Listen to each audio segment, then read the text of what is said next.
Hello दोस्तों, आज हम बात करेंगे कक्षा 12 के मैथ्स एनसीईआरटी जो कि तीसरा चैप्टर है हमारा। उसका नाम है आव्यूह या मैट्रिक्स।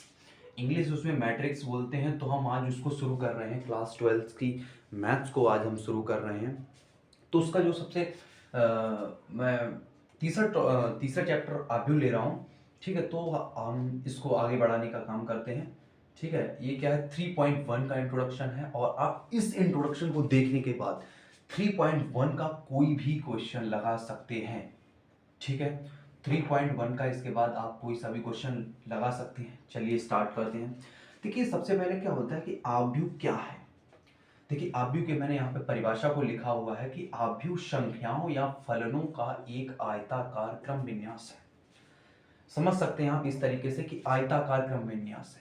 आयताकार का मतलब होता है कि कोई भी रेक्टेंगल, ठीक है, ठीक है, इस तरीके से क्रम विन्यास के रूप में हम उसे दिखाते हैं। हम समझेंगे इसके बारे में क्या है। देखिए, सबसे पहली बात तो ये है कि आव्यूह की हमें जरूरत क्यों पड़ी, क्या आवश्यकता की जो हमें आव्यूह की जरूरत पड़ी। देखिए, आव्यूह को जरूरत एक इसलिए पड़ी कि हम उससे किसी भी मतलब तीन तीन अगर कोई भी आपके क्या है समीकरण है, ठीक है, कोई भी समीकरण है, दो समीकरण हैं, तो उनको सॉल्व करने के लिए इसकी जरूरत पड़ गई। और उसके साथ साथ कई बार हमारी कैलकुलेशंस को और काफ़ी सारी चीज़ों को इजी बनाने के लिए आव्यूह की हमको आवश्यकता पड़ी। इसलिए तो हम इसीलिए ही आव्यूह का यूज करते हैं। समझते हैं कि आव्यूह आखिरकार क्या है। जैसे मैं मानता हूं कि कोई भी मान लेते हैं, जैसे कोई भी तीन व्यक्ति हैं, जैसे अमन हो गया आपका, एक अमन हो जाएगा। और एक मान मान लेते हैं मोहन है, और एक राम है। ये तीन व्यक्ति हैं। इनके पास क्या है, ये बुक हो जाएंगे। ठीक है, जो कि बुक है। अमन के पास मैंने माना 6 बुक हैं, मोहन के पास 4 बुक हैं, इसके पास 2 बुक हैं। ठीक है, इनके पास अगर मैं पेन पेन मानूं कितने हैं, तो मैंने मान लिया कि इसके पास 1 पेन है, इसके पास 2 पेन है, इसके पास 3 पेन है। तो इसको इस एक जो स्ट्रेटजी फॉलो हो रही है ना, एक जो ये क्रमबद्ध तरीके से क्रम विन्यास ना, क्रमबद्ध तरीका, एक इसको ही सॉल्व, इसको इजी बनाने के लिए हमने क्या काम किया है, आव्यूह एक मैट्रिक्स। इसको कंप्यूटर में भी आवश्यकता पड़ती है, कंप्यूटर में हम यूज भी करते हैं। तो मैंने क्या माना कि इधर वाला जो पोर्शन है हमारा, जो इधर वाला पोर्शन है, वो क्या दिखाएगा, बुक के लिए दिखा देगा। अच्छा, अच्छी बात है, ये बुक के लिए दिखा देगा। और इधर वाला जो मैंने ले लिया ना, वो मैंने इसको इस तरीके से नोट कर लिया कि ये वाला पोर्शन जो है वो क्या दिखाएगा, ये पेन के लिए डिनोट करेगा। अच्छी बात है भाई, ठीक है, यहाँ तक बात समझ में आई। अब उसके बाद हम देखेंगे कि इधर वाला जो है पेन, सॉरी, पेन को ये इधर वाला पोर्शन डिनोट कर रहा है, ये इसको डिनोट कर रहा है। अब मैंने यहाँ पे लिख दिया कि ये अमन का है, ये मोहन का है। ठीक है, इसके बाद आल इसी तरीके से आपका एक क्रम चलता रहेगा कि इधर वाले बुक हो जाएंगे, इधर वाला पेन होगा। इसको आप इस तरीके से भी लिख सकते हैं ना। ठीक है, इधर 6 लिख दिया, इसको 4 लिख दिया, इसे 2 लिख दिया। ठीक है, इसे 1 लिख दिया, इसे 2 लिख दिया, इसे 3 लिख दिया। तो ये वाले क्या हो जाएंगे, ये बुक हो जाएंगे आप, और ये आपके क्या हो जाएंगे, ये पेन हो जाएगा। ठीक है, अब ये अच्छा, अब इसके बाद हम बात करते हैं कि मैंने क्या एक, अब ये वाली सारी बात खत्म करते हैं ना, ये वाली बात खत्म करते हैं। ठीक है, मैंने इस तरीके से माना। अब लेट सपोज कोई भी मैं एक मैट्रिक्स, देखिए मैट्रिक्स को हमेशा ही हम कैपिटल लेटर से ही डिनोट करेंगे। एक बात आप याद रखिए, इसको हमेशा ही आप कैपिटल लेटर से ही डिनोट करेंगे। कैपिटल लेटर से ही आप इसे दिखाएंगे, कभी भी स्मॉल नहीं लगाएंगे, स्मॉल लेटर नहीं लगेगा। ठीक है, तो इसको मैंने मान लिया। अब मैंने ये माना कि यहाँ पर एक मैट्रिक्स मैं ले लेता हूँ, ये ले लेता हूँ 6 4 2 1 2 3। अच्छा, अब ये क्या होती, ये आप जैसे एक रो होती है ना, जिसे रो में बैठते हैं। ठीक है, रो का मतलब क्या होता है, पंक्ति। तो ये पंक्ति कौन सी है, प्रथम पंक्ति। जो हम कह सकते हैं जो 36 लाइनें होती है ना, उन्हें हम पंक्ति बोलते हैं। ठीक है, ये प्रथम पंक्ति हो जाएगी, ये आपकी द्वितीय पंक्ति हो जाएगी। इसे हम क्या बोलेंगे, रो या पंक्ति बोलेंगे। ठीक है, इंग्लिश में रो और हिंदी में पंक्ति, इसे तीसरी पंक्ति बोलेंगे। और जो हमारे वर्टिकल लाइनें होती हैं, हम उन्हें बोलते हैं क्या, स्तंभ, स्तंभ। ठीक है, ये पहला स्तंभ हो जाएगा, ये दूसरा स्तंभ हो जाएगा, ये आपका स्तंभ हो जाता है। जो वर्टिकल लाइनें होती हैं वो स्तंभ हो जाती हैं, जो हॉरिजॉन्टल लाइनें होती हैं उन्हें हम पंक्ति बोलते हैं। अच्छा, यहाँ तक बात समझ में आई? ठीक है, तो आप यहाँ तक देखिए, उसके बाद में आगे हम बात करते हैं ना, नोट कीजिए यहाँ तक। तो दोस्तों आज की मतलब अगली इसी चीज को हम आगे बढ़ते हैं, देखते हैं कि आव्यूह की कोटि क्या, आव्यूह की कोटि से क्या मतलब होता है। कि आव्यूह की कोटि का मतलब होता है कि उसका ऑर्डर क्या है। कोटि को इंग्लिश में बोलते हैं ऑर्डर। ऑर्डर इसको अधिकतर आप देखेंगे कि एनसीईआरटी में इसको इस तरीके से लिखा है, M cross N. M cross N, M क्या मान लेते हैं हम? पंक्तियों की संख्या। एम नंबर ऑफ रोज है, पंक्तियों की संख्या। बात समझ में? एन क्या है? स्तंभों की संख्या। एन है स्तंभों की संख्या। ठीक है, ये आपकी पंक्तियों की संख्या हो गई, ये स्तंभों की संख्या हो गई। अच्छा, कैसे समझ में आएगा अभी देखना। जैसे मैंने माना कि कोई भी एक मैट्रिक्स ले ली, मैट्रिक्स को हमेशा कैपिटल लेटर से लिखेंगे, 2 3 4 5 6 7 8 0 1 2। अब आप यहाँ पे देखिए कि इसकी क्या है, आप इसकी कोटि बता दिए। अब इसकी कोटि क्या हो जाएगी? इसकी कोटि हो जाएगी m इज इक्वल टू, देखिए पंक्तियों की संख्या कितनी है? 1 2 3। ठीक है, और n की बोली, n क्या होता है? स्तंभों की संख्या होती है। तो स्तंभ कितने? 1 2 3, तो क्या हो जाएंगे? 3। हम हमेशा कोटि को यहाँ पे लिखते हैं 3 क्रॉस 3। ठीक है, 3 क्रॉस 3 इसकी क्या हो जाएगी? कोटि हो जाएगी। ठीक है, m क्रॉस n, तो m की वैल्यू ये हो जाएगी, n की वैल्यू ये हो जाएगी। तो ये हमने इसकी क्या बता दी? इसकी हमने कोटि बता दी। अच्छा, आपको बतानी है कि कुल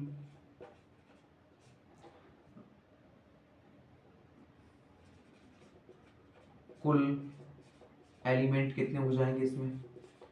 कुल एलिमेंट कितने हो जाते हैं? m into N. ठीक है, 3 क्रॉस 3 इज इक्वल टू 9। आप इसमें गिनिए, 1 2 3 4 5 6 7 8 9। तो m इंटू एन क्या हो जाएगा? कुल एलिमेंट, यानी कुल एलिमेंटों की संख्या कितनी हो जाएगी? 9 हो जाएगी, m इंटू n हो जाएगा। ठीक है, इतनी बात आपको समझ में आ गई यहाँ तक? ठीक है, इस तरीके से हम देख सकते हैं इसमें। जैसे अगर इसकी हम मैथमेटिकल डेफिनेशन की बात करें कि आव्यूह की कोटि के बारे में, तो आव्यूह की कोटि की मैथमेटिकल डेफिनेशन ये हो जाएगी कि सबसे पहले फर्स्ट रो, ठीक है, A1। जैसे मैं एक चीज़ आपको बता दूं, ठीक है, एक चीज़ मैं आपको बताता हूँ ज़रा, यहाँ तक नोट हो गया होगा।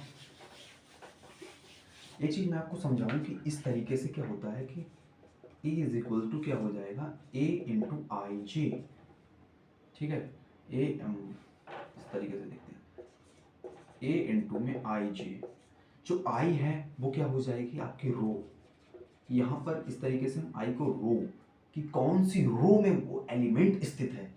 ठीक है, जे क्या हो जाएगा आपका? ये हमारा स्तंभ हो जाएगा। आप यहाँ तक बस सिर्फ देखते जाइए, बस आगे बात करते हैं।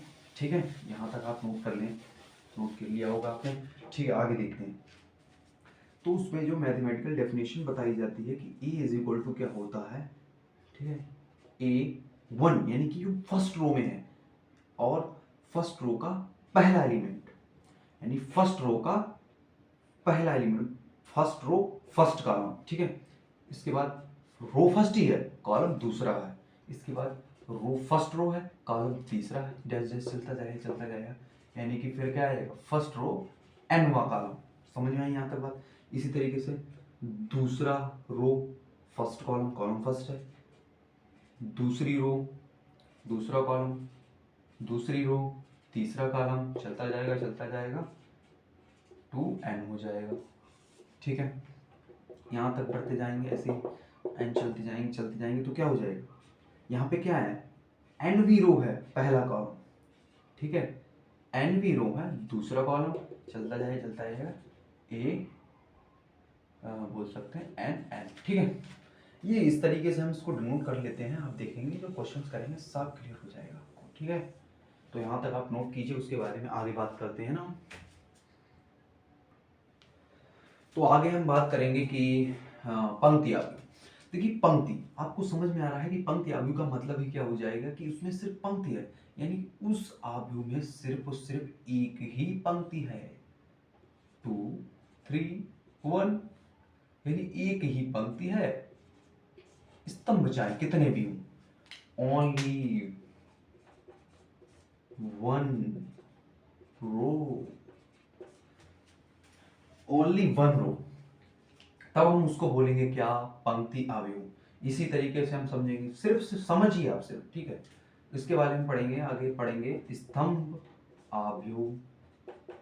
स्तंभ अवयव क्या होता है, अरे बस क्या है दिक्कत इसमें, ओनली वन स्तंभ, केवल एक स्तंभ, केवल एक ही स्तंभ होना चाहिए वर्टिकल में, 2 3 1, ठीक है। अब क्या है, 3 रो है, 3 रो लिख दी, पहले हम रो लिखेंगे, उसके बाद में क्या लिखेंगे, कॉलम लिखेंगे, क्या हो जाएगा, ये स्तंभ अवयव हो जाएगा। इसके बाद में हम क्या देखेंगे, अगला अवयव हमारा आता है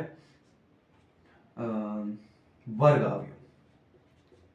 वर्ग अवयव क्या होता है, देखिए वर्ग अवयव का मतलब क्या होता है, देखिए वर्ग में हम क्या समझते हैं कि सभी भुजाएं समान हो, तभी हम उसको वर्ग बोलते हैं, सभी भुजाएं बराबर हो, वर्ग। इसी तरीके से अवयव में क्या हो जाता है, अवयव में ये हो जाता है कि number of rows is equal to number of column, पंक्तियों की संख्या जो है स्तंभों की संख्या के बराबर हो, जैसे कि 2 3 3 1, क्या हो गया, 2 क्रॉस 2, एम और एन की जो वैल्यू है वो कैसी है, बराबर है, ठीक है।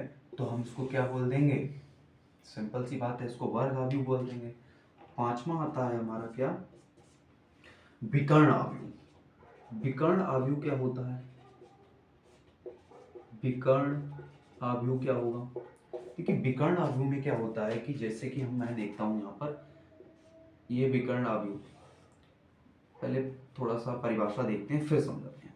देखिए विकर्ण अवयव एक ऐसा वर्ग अवयव है, कैसा अवयव है, ये एक टाइप का वर्ग अवयव है, अच्छा वर्ग अवयव है, जिसमें क्या होता है, जिसके विकर्ण के अवयव शून्य ना हो, विकर्ण के अवयव शून्य ना हो, चाहे कुछ भी हो, ठीक है, तो उसे हम विकर्ण अवयव बोलेंगे। जैसे कि यहाँ देखिए, जैसे मैंने इसे 1 ले लिया, इसे 0 ले लिया, 0 ले लिया, इसे मैंने 3 ले लिया, इसे 0 ले लिया, 0 ले लिया, बाकी सभी अवयव शून्य होने चाहिए, केवल विकर्ण के अवयवों को छोड़कर, तभी तो वो विकर्ण अवयव कहलाएगा। अच्छा, इसे मैंने 2 मान लिया, तो ये क्या हो जाएगा, एक टाइप का विकर्ण अवयव है, समझिए आप नहीं समझे, तो केवल और केवल विकर्ण के अवयव शून्य ना हो, ठीक है। जैसे मैंने विकर्ण अवयव को एक इस तरीके से ले सकता हूँ, इसे कैपिटल बी से ही डिनोट करेंगे, इसको अगर बी आई जी एक इस टाइप का अवयव है तो ठीक है, तो आई अगर मैं देखता हूँ कि B B I J is equal to 0 when, जब I is not equal to J, जब आई जे के इक्वल नहीं है तभी बी आई जे इक्वल 0 है। जैसे यहाँ देखते हैं, क्या मैं यहाँ पे अप्लाई करके देखता हूँ, अच्छा ये बी 1 1 है, अच्छा बी 1 1 है, तो आई तो जे के इक्वल नहीं है, ठीक है, अच्छी बात है। तब ये ऐसी सिचुएशन में बी आई जे इक्वल नहीं होगा, अगर ये इसके इक्वल नहीं है तभी बी आई जे 0 है। जैसे यहाँ देखते हैं, जैसे यहाँ पे बी कैसा 1 2 है, अच्छा आई और जे इक्वल नहीं है तो क्या हो जाएगा, बी आई जे 0 हो जाएगा, ये 0 हो गया। तो यहाँ पर इसी तरीके से इसकी डेफिनेशन है, तो आगे हम बात करेंगे, यहाँ तक आप नोट कीजिएगा। तो दोस्तों अगले अवयव के प्रकार के बारे में बात करते हैं, अदिश अवयव। देखिए अदिश अवयव क्या होता है, अदिश अवयव एक टाइप का क्या होता है, विकर्ण अवयव होता है, ये एक टाइप का क्या होता है, विकर्ण अवयव होता है, जिसमें क्या होता है, इस विकर्ण अवयव में हम क्या देखेंगे कि जो विकर्ण के अवयव, देखिए विकर्ण अवयव क्या होता था, विकर्ण के अवयव 0 नहीं होंगे, बाकी सब 0 होंगे, तो उसमें भी क्या होता है कि हमारे जो विकर्ण के अवयव हैं वो सब क्या हो जाएंगे, क्या हो जाएंगे, विकर्ण के अवयव या एलिमेंट क्या हो जाएंगे, समान होने चाहिए, समान होने चाहिए, ठीक है, बाकी सब 0 हो जाएगा, ठीक है। अब क्या देते, जैसे मैंने यहाँ पे ले लिया 3 3 3, 0 0 0 0 0 0, ठीक है, विकर्ण अवयव है, let's suppose this is a, ठीक है। तो विकर्ण के सभी अवयव कैसे हैं, विकर्ण के सारे अवयव क्या हैं, शून्य नहीं है, यानी कि 0 नहीं है, तो एक टाइप का अदिश अवयव हो जाएगा। ठीक है, अगर हम इसमें से क्या करें, 3 को कॉमन ले सकते हैं, वो आगे आपको जब सिखाएंगे ना एलिमेंट्री ऑपरेशंस वगैरह सिखाएंगे तब आपको समझ में आएगा कॉमन। तो मैंने इससे कॉमन निकाल लिया 3। 3 जब मैंने कॉमन निकाला तो यहाँ 1 बचेगा, यहाँ 0 हो जाएगा, यहाँ 0 हो जाएगा, यहाँ 0 1 0 0 0 1। तो ये क्या होती है हमारी एक टाइप की आइडेंटिटी मैट्रिक्स से तत्सम का भी होता है, ये मैं आपको समझाऊंगा। ठीक है, लेट सपोज यहाँ पे के भी हो सकता है, यानी कि कोई भी यहाँ पर क्या हो सकता है, कोई भी किसी भी टाइप का आपका क्या हो सकता था, कोई भी कांस्टेंट हो सकता था। लेट सपोज मैंने वो कांस्टेंट के मान लिया, तो के इंटू आई। ठीक है, तो जो अगर आपका अदिश अवयव जो होता है वो आइडेंटिटी मैट्रिक्स के इक्वल होता है, किसी भी कांस्टेंट के इक्वल होता है। ठीक है, अब हम अगले ही बात कर लेते हैं ना तत्समक अवयव की। तत्समक अवयव, तत्समक अवयव के बारे में अभी हम बात कर ही ले रहे हैं। तत्समक अवयव को हम आइडेंटिटी मैट्रिक्स का इसे आई से डिनोट करते हैं। ये भी एक टाइप का विकर्ण अवयव होता है जिसके विकर्ण के सारे अवयव, ठीक है, वो विकर्ण के सभी अवयव क्या होते हैं, ये भी विकर्ण अवयव ही होता है एक टाइप का, जिसके विकर्ण के सारे अवयव 1 के ही इक्वल होते हैं। ठीक है, 1 के इक्वल होते हैं। ठीक है, 1 के ही इक्वल हो जाएंगे, तो मैंने देखा ना यहाँ पे आपको बताया था, तो यहाँ पर जो आपको आई बताया था वो यहाँ पर जाकर के ये इस तरीके से आई हो जाएगा। ठीक है, इसको आई से डिनोट करते हैं ना, इसको आई से लिखा जाता है, आपका आई से लिखा जाए, ये एक तत्समक अवयव है, तत्समक अवयव। ठीक है, आइडेंटिटी मैट्रिक्स। ठीक है, बाकी सारे अवयव क्या होते हैं, 0 0 होते हैं, बस विकर्ण के जो अवयव होते हैं, विकर्ण, ये विकर्ण कहलाता है। ठीक है, तो इसके सभी अवयव 1 1 1 हो जाते हैं। चलिए हम बात करते हैं इसके आगे। अगला एक और बचता है ना आपका अवयव का प्रकार, शून्य अवयव। देखिए शून्य अवयव तो बहुत इजी है, आप पहले ही समझ गए होंगे। शून्य अवयव क्या होता है, शून्य अवयव, शून्य अवयव में ये होता है कि सारे के सारे एलिमेंट 0, सारे के सारे एलिमेंट 0। ठीक है ना, इसको हम कई बारी ओ से भी दिखा देते हैं ना, तो हम समझ सकते हैं कि सारे एलिमेंट अगर 0 हैं, सभी अवयव 0 हैं, तो वो शून्य अवयव हो जाएगा। ठीक है, तो यहां तक आप करिएगा। देखिए एक क्वेश्चन है हमारा एनसीईआरटी का, इसमें देखते हैं ना, कोटि तो हम पढ़ चुके हैं ना, देखिए इसको हम समझेंगे। किसी अवयव में टोटल अवयव कितने हैं, 8 है, तो उसकी क्या क्या संभव कोटि है, किस किस टाइप का वो अवयव बन सकता है। देखिए मेरे हिसाब से तो क्या करना है आपको, इसके फैक्टर निकाल लेंगे। देखिए मेरे हिसाब से अगर पहला क्या हो जाता है, किसी अवयव में एक ही रो हो सकता है, 8 कॉलम हो, अच्छी बात है। किसी अवयव में 2 रो हो सकता है भाई 4 कॉलम हो। एलिमेंट 8 है, मैंने आपको बताया था m इंटू n क्या होता है, अवयवियों की संख्या होती है। जब हम इसका इसका मल्टीप्लाई करेंगे तो 8 के इक्वल आना चाहिए, इसके फैक्टर निकाले हैं। ठीक है, और उसके बाद में क्या हो सकता है, 2 कामा 4 हो गया, इसके साथ में 8 कामा हो सकता है 8 रो हो, एक भाई क्या हो, कॉलम हो। अच्छा, हो सकता है भाई 4 रो हो, 2 कॉलम हो, ऐसा हो सकता है। इसके अलावा मुझे नहीं लगता कि और कोई इसके अलावा और ऑर्डर बन सकता है ना, ऐसा कोई भी नहीं है। तो 4 पॉसिबल इसकी कोटियां हैं। ठीक है, ये हमारा एनसीईआरटी का एक क्वेश्चन था। ठीक है, तो इसी तरीके से देखते रहिए, और इसके बाद में हम 3.2 का हमारा इंट्रोडक्शन देखेंगे। देखिए अभी तक मैंने आपको समझाया कि 3.1 का इंट्रोडक्शन है, इसके आपकी सभी पूरी पूरी पूरी प्रश्नावली सॉल्व हो जाएगी। ठीक है, कोई दिक्कत आती है तो आप कमेंट सेक्शन में पूछ सकते हैं आप मुझसे। ठीक है, अब इसके बाद 3.2 का हम इंट्रोडक्शन देखेंगे। ठीक है, 3.2 का हम इंट्रोडक्शन देखेंगे इसके बाद, और तब तक के लिए बाय बाय, और हमारे चैनल को सब्सक्राइब करें, और इसी तरीके से लाइक कमेंट और शेयर भी करें। ठीक है।